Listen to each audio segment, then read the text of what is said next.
Hi, welcome to my studio. My name's Kris. The other day, I painted this while snowshoeing up here. In this short video, I'm going to show you the watercolor kit that I take with me when I go hiking. Let's get started.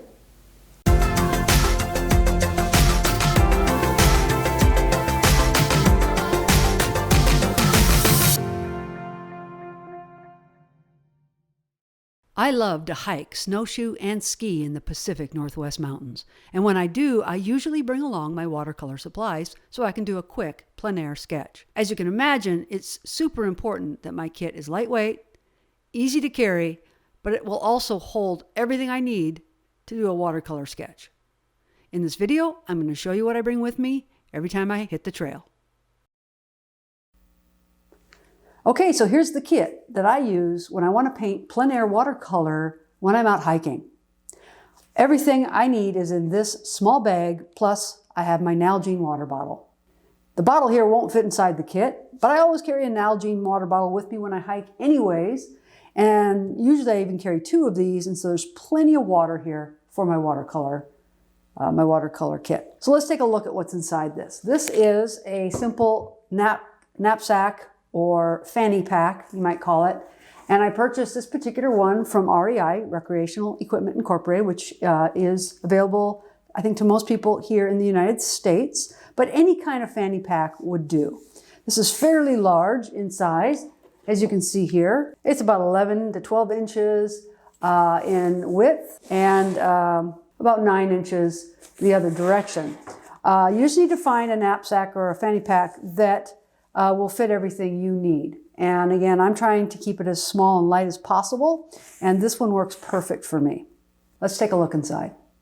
In the front pocket is where I keep my watercolor paper. This is a Winsor & Newton watercolor sketch pad. It's approximately 6.25 inches across, 5 inches tall.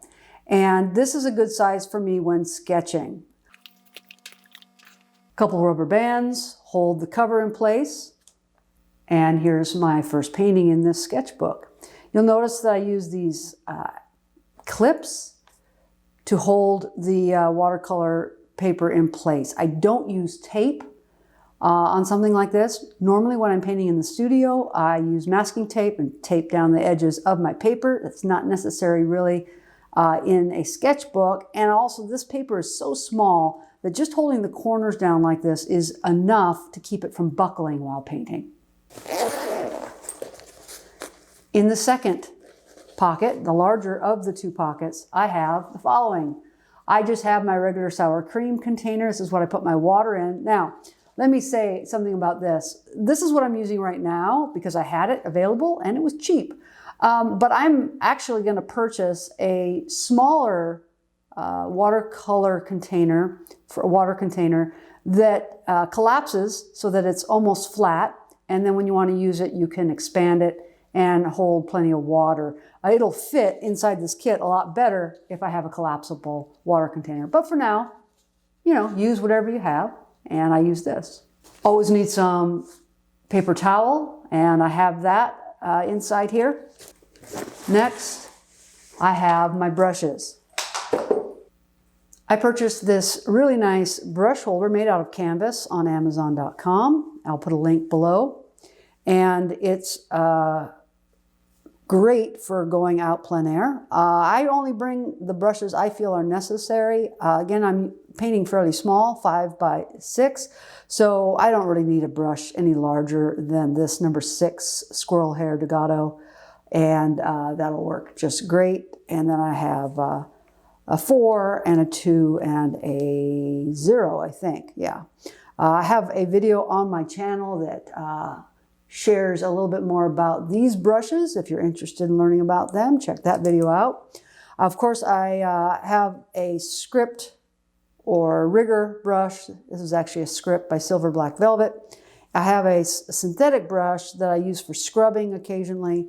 I have a pen I like to carry along, a waterproof Uniball micro pen. This is waterproof, and so you can use this. I find these a lot less expensive and they work just as good as the micron pens that most people recommend that you see online. But these Uniballs work great.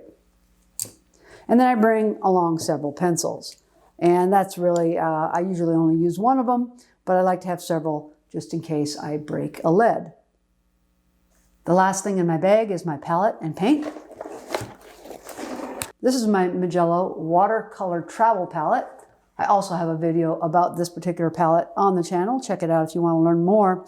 I really like this palette for going plein air because it's got plenty of mixing spaces and it's got plenty of colors. You've undoubtedly seen on some channels people that have very small micro palettes, they call them.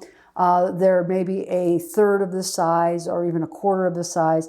But I really prefer to have a larger palette, a larger mixing space, and more colors when I'm out painting. And so I prefer a palette like this, and it fits in my bag just great. So as you can see, everything fits really nicely inside this bag. I've got the palette, the brushes, the water container. All of that fits in the larger of the two areas. In the front, I put my sketchbook. It has the clips on it, ready to go. And there you go. I'm ready to go hiking and plein air watercolor painting. I hope you found this video to be helpful as you set up your own watercolor hiking kit. I'll see you on the trail and keep on painting.